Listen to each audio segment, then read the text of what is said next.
Snow hissed across the abandoned campsite like radio static. The tents were there, slashed from the inside, zippers iced open, mugs frozen mid-sip. Ranger Eli Warren lifted a flap and felt the bite of air on a split knuckle. 9 permits, 9 names, no footprints. Only a ring of clawed grooves in the snow, circling the fire pit like warnings. Into cinematic true crime, whether it's haunting fiction or real-life disappearances, finally cracked. Subscribe now and tap the bell. Missing Shadows brings the darkest mysteries to light. The Grey Wolf Basin case had been cold for 22 years, long enough for the official files to fade to sepia in a metal drawer and the families to learn the hollow shape of unanswered questions. Ava Ellison had studied plenty of those shapes in her work, but none had lodged under her skin like this one. It wasn't the photographs, though they were bad enough. The frost-hardened tents crumpled like paper bags, the enamel mugs trapped in their last pour of cocoa. It wasn't even the headlines, 9 gone, without a trace, that she'd clipped out as a teenager in Denver. It was the quiet in Ranger Eli Warren's voice when she'd listened to his only recorded interview, describing what it felt like to stand in a world someone had just run away from. Ava's podcast, The Hollow Air, specialized in what the news had stopped caring about. Most weeks, she sifted through decades-old evidence logs and chased down reluctant witnesses between her day job edits. This week, she had Daniel Cho on the line. His sister Mina was one of the hikers. "I'm not looking for closure," Daniel said. His voice was flat, the way grief wears down the edges of a person. "I'm looking for truth." And something turned up. From a padded envelope, he slid a small, tarnished street Christopher medallion into view on Ava's desk camera. Its chain was frayed, the clasp bent as if pulled hard. It was found in a snow melt channel last month. Ranger's office sent it to me. It was Mina's. Ava stared at it, not because it was rare for new evidence to appear. The mountains gave things back sometimes, but because of the tiny etched letters curling along the edge. Not manufacturer's marks. Words. 3 of them. She knew them instantly from the Ranger's old interview. The phrase he'd repeated without knowing why. Hollow air here. The wind hadn't picked up yet. For now, it was only the kind that curled the steam off a mug and made your breath look like a ghost in the lantern light. Mina pulled her knit cap lower over her ears and leaned into the warmth of the campfire, jotting quick notes in her battered trail journal. Clear skies at dusk. Orion overhead. Eli was right about the basin. Feels like the edge of the world. We argued about taking the East Ridge tomorrow, but I think he'll come around. A few feet away, Jack Moreno, the group's unofficial leader, was coaxing the fire with small splits of spruce, the wood snapping in sharp green bursts. Sarah Bell and Luke Kerr were bent over a camp stove, coaxing a pot of chili that smelled so good Mina almost put her pencil down right there. It was a kind of night that made you forget the climb, the frozen boots, the way your fingers felt like they'd never be warm again. Someone's radio played a scratchy country station just low enough to make you imagine it. Laughter drifted across the snow. Mina glanced toward the ridgeline. The basin walls rose like black teeth against the stars. She thought she saw a faint flicker, maybe a headlamp, maybe just starlight catching on ice. She told herself it was nothing. Jack caught her looking. "Coyotes maybe," he said, grinning. "Or the mountain saying hi." The group settled into their tents around 10, lanterns winking out one by one. The last thing Mina wrote before zipping her bag was a simple line underlined twice. "Feels like the air's different here. Lighter, but not in a good way." By morning, no one beyond that basin would see them alive again. The ranger station at Grey Wolf Pass looked exactly how Ava imagined it. A squat timber building with a green tin roof, the kind of place where the coffee tasted like pine needles and the walls were lined with maps bleached from years of sunlight. Eli Warren was waiting at the table in the corner, his ranger's patch frayed from decades of use. He rose when Daniel and Ava walked in, his handshake firm but slow, like he was measuring something in both of them. "I don't usually talk about Grey Wolf in front of strangers," he said, motioning for them to sit. "But Daniel tells me you're not looking to turn this into some ghost hunters podcast." "I'm after facts," Ava replied, flipping open her notebook, and the medallion Daniel received. Well, I think it changes the timeline. Eli's gaze dropped to the small evidence bag on the table. Inside, the Street Christopher medallion gleamed dully, the etched words catching in the light. "We never saw this in '03, Eli said after a moment. "Which means it was buried under snow or ice all these years, or it wasn't there at the time." Daniel frowned. "What do you mean?" Eli leaned back, the chair creaking. "When we found the camp, it looked like they'd left in a hurry. Tents slashed from the inside, gear scattered. But the snow told its own story. No footprints leading away, just a wind-scoured surface. Which is strange, because that basin doesn't clear like that unless you've got sustained gusts over 60 miles an hour. And that night," he shook his head. "Weather reports say nothing over 30. Ava exchanged a glance with Daniel. So either the reports were wrong, or the storm hit after they were already gone," Eli finished. He reached for a file, sliding out a faded Polaroid. The image showed the fire pit surrounded by a perfect ring of deep gouges in the snow. "We chalked these up to animal claws back then, but I've never seen a predator make a circle like that. And now," he tapped the photo, "I'm not so sure they were made by an animal at all." Outside, a gust rattled the station windows, and for just a second, Ava imagined she could hear it, the same sound that might have swallowed 9 voices whole. The trailhead to Grey Wolf Basin began with a lie, a gentle wooded slope that made you think the climb might be easy. By the time Ava, Daniel, and Eli reached the first overlook, the wind had picked up and the trees had thinned, revealing the jagged amphitheater of rock that had held the hikers' last camp. Eli moved with the confidence of someone who had walked this route 100 times. Daniel kept his eyes on the ground, scanning for anything out of place. Ava's pack was heavy with recording gear and extra batteries, but the real weight came from knowing every step was retracing the last known path of Mina Cho. They stopped near a stand of wind-twisted pines where the snow thinned into icy crust. Eli crouched, brushing away a layer with his glove to reveal a small depression in the earth. "Here," he said, "this is where we found one of the tents. You can still see the outline if the light hits right." Ava leaned closer, her breath clouding the air. The depression formed a near-perfect rectangle, the corners still sharp after 2 decades. She switched on her recorder. "What's strange," Eli continued, "is that 100 yards that way," he pointed up slope toward a ridge, "we found a single glove, bright red, half buried, and the snow around it had no tracks. None. Like it just fell from the sky." Daniel shifted uncomfortably. "Couldn't wind have carried it?" "Maybe," Eli said, "but the fabric was damp, not frozen solid like you'd expect after weeks in sub-zero." "Which means it hadn't been there long," Ava finished. Eli nodded. "It's an evidence storage back in town. Not officially connected, but I've got my doubts." The wind funneled down from the ridge, carrying a thin whistle that made Ava's skin prickle. She lifted her mic, letting it capture the sound. Daniel was looking toward the far side of the basin. "That's where the fire pit was, right?" Eli followed his gaze. "Yeah, and the ring of marks around it. We'll head there tomorrow. Weather's moving in." As they turned back toward the treeline, Ava caught a glimpse of something dark half-hidden under a snow lip, a scrap of white Tyvek fluttering like a trapped bird. It was a map, and not one issued by the ranger's office. The camp was a rough collection of rocks and weathered logs at the basin's edge, where the wind's howl softened just enough for conversation. Ava spread the crumpled scrap of white Tyvek on a flat stone, its edges stiff and brittle from years trapped beneath ice and snow. Daniel traced the faint pencil lines with a finger, brow furrowed. "This isn't the official trail map." Eli nodded grimly. "We never found this in the 2003 search. It's a detour aside route heading toward an old mine added up the ridge." Ava squinted at the tiny scrawl near the corner. "What's that say? Shelter?" "Looks like it," Eli said. "The old Silver Pine mine, abandoned for 50 years.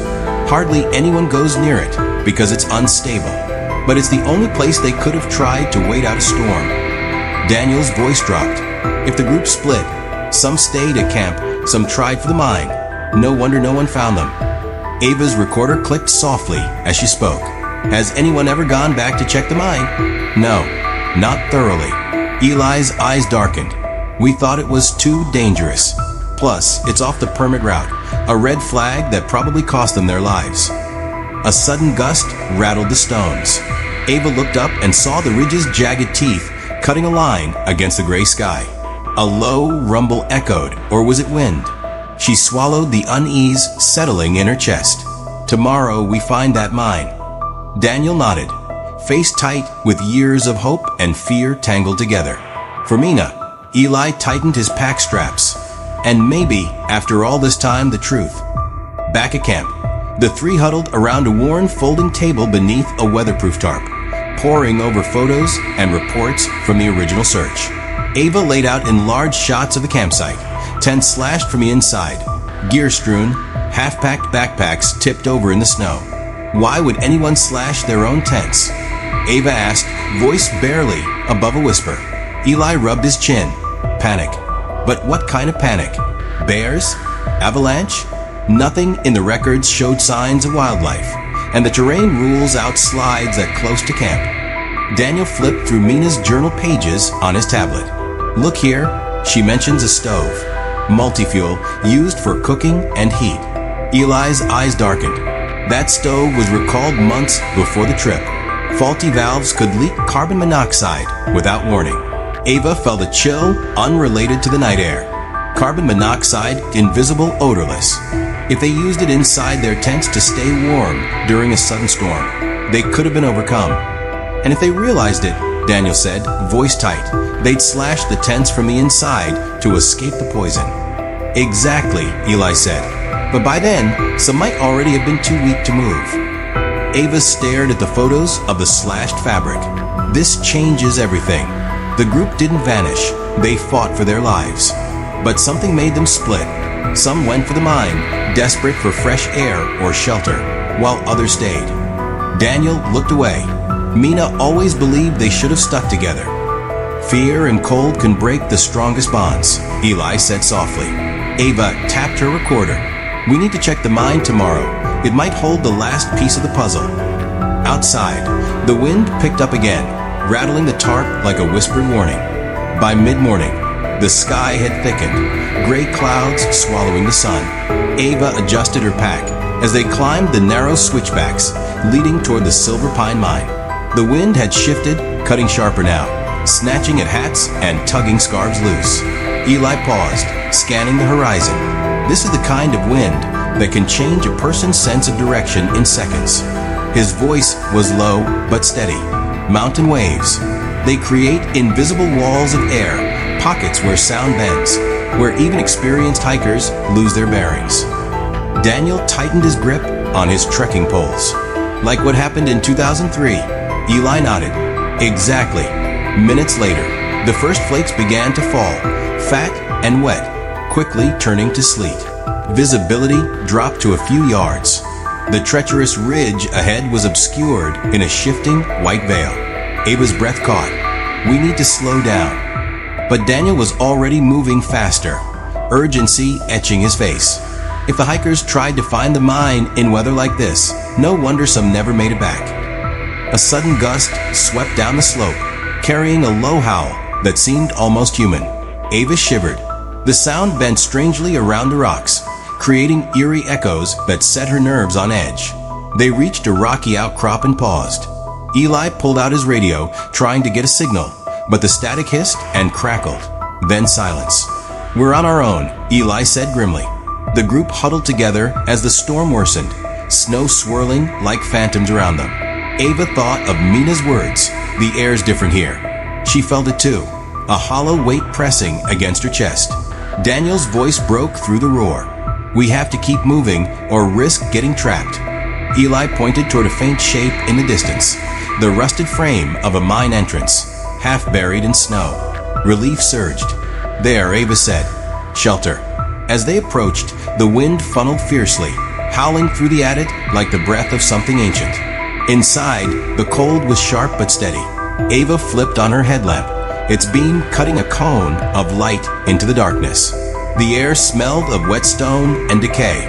Daniel pulled out a crumpled piece of paper, a fragment from Mina's journal found earlier in the camp. It read, "If we get split up, the mine is our best chance. Stay close. The truth of those words settled like ice. Back in town, the trio sat across from Gus Heller in the dim light of his cluttered guide shop. The walls were lined with decades of gear, faded permits, and yellowing maps. Gus's face was weathered, his eyes sharp but guarded. "You're telling me the stove could have killed him?" Ava asked, leaning forward.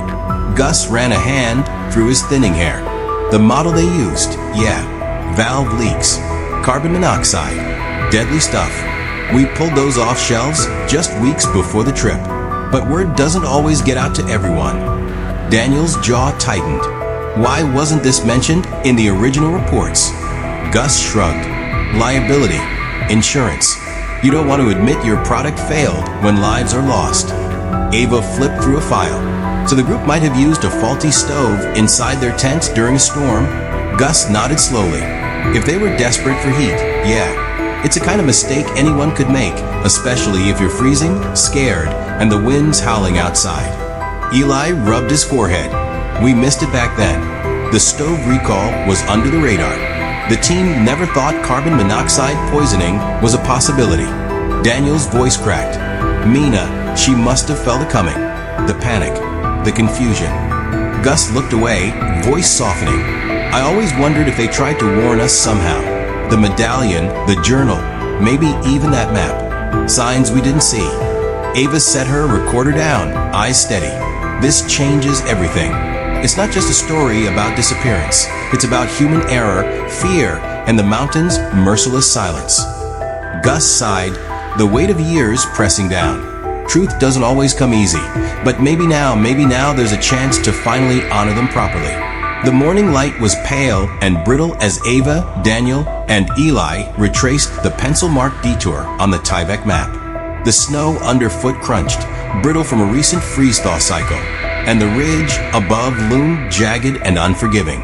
"This trail is steep," Ava muttered, steadying herself on a gnarled pine root.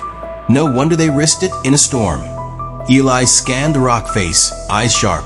The mine entrance should be just beyond that outcrop.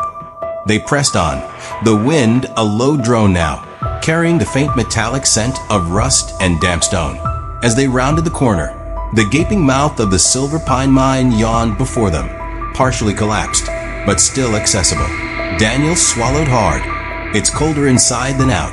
Ava clicked on her headlamp, illuminating ancient timber supports and piles of broken ore carts.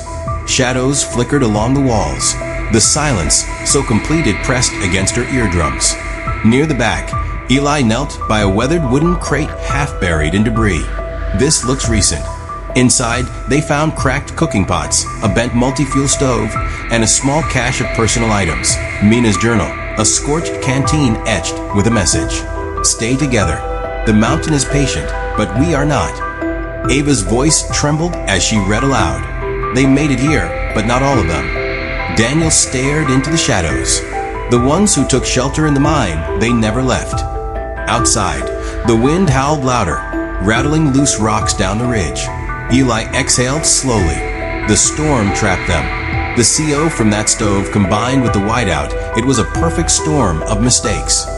Ava switched off her headlamp and let silence fill the space. For a moment, the past and present merged, 9 voices, frozen in time, finally whispering their story. Months later, the early summer sun melted the last of the high basin snowpack, revealing secrets frozen for over 2 decades. Deputy Rosa Martinez stood at the edge of a newly exposed patch of earth, her breath shallow in the crisp morning air. A small team of search and recovery specialists carefully brushed away dirt and moss from a rusted camp stove half buried beneath a jumble of broken boards. "It's from the Silver Pine Group," Eli explained quietly, watching the excavation. "We never expected to find anything this far out." Nearby, Daniel held a folded letter, the paper fragile but legible. It had been found inside a battered canteen retrieved from the site months earlier. Mina's handwriting curled delicately across the page. "If you find this, know that fear did not conquer us all. We chose to face the hollow air together, as family. Please forgive what we could not prevent." Ava recorded the moment, her voice steady despite the tears pooling at the corners of her eyes. For 22 years, they were ghosts. Now they're finally people, remembered. The families gathered at Grey Wolf overlooked that afternoon, a somber crowd wrapped in blankets against the mountain chill. A cairn of stones and wildflowers marked the spot where the medallion and journal had been found, a fragile monument to 9 lives cut short. Daniel stood beside Ava, the weight of grief shared between them. Truth isn't easy, he said softly, but it's the only way forward. Eli nodded. The mountain took them, but it didn't break them. They're still here, in stories, in hearts. As the sun dipped below the jagged peaks, the wind carried away the last whispers of loss, leaving only silence and hope. Back in her Denver studio, Ava sat before the microphone, the weight of the past weeks heavy in her chest. Her fingers trembled slightly as she pressed record, the familiar red light glowing softly. This is the Hollow Air's final episode on the Silver Pine Hikers, she began, voice steady but tender. For 22 years, 9 lives vanished into the Colorado Rockies, leaving behind silence and questions that haunted families and friends alike. She paused, thinking of Daniel standing beside her through every step of the investigation. The quiet strength he'd shown reminded her that sometimes healing begins with simply facing the truth. Their story isn't one of mystery or monsters, but of human error, courage, and love in the face of impossible odds. We found fragments, medallions, journals, a map, but most importantly, we found each other. The families, the searchers, and all of us who remember them. Ava smiled faintly. I want to thank Daniel Cho for trusting me with his sister's story, and to Ranger Eli Warren, who carried the burden of those lost for more than 2 decades. She glanced out the window at the Denver skyline, the city alive with lights. Sometimes, the mountains give us back more than we expect, not just answers, but a chance to move forward. She clicked stop, the episode complete. Later, as she packed her gear, Daniel appeared in the doorway, hands deep in his pockets, eyes searching. Coffee, he asked quietly. Ava nodded, heart light. Tomorrow, he agreed. And for the first time in years, the future felt like a path worth walking. Outside, the wind whispered through the city streets, carrying the promise of new stories yet to be told. If this story left you speechless, imagine what's coming next. Subscribe for more true, haunting mysteries like this one.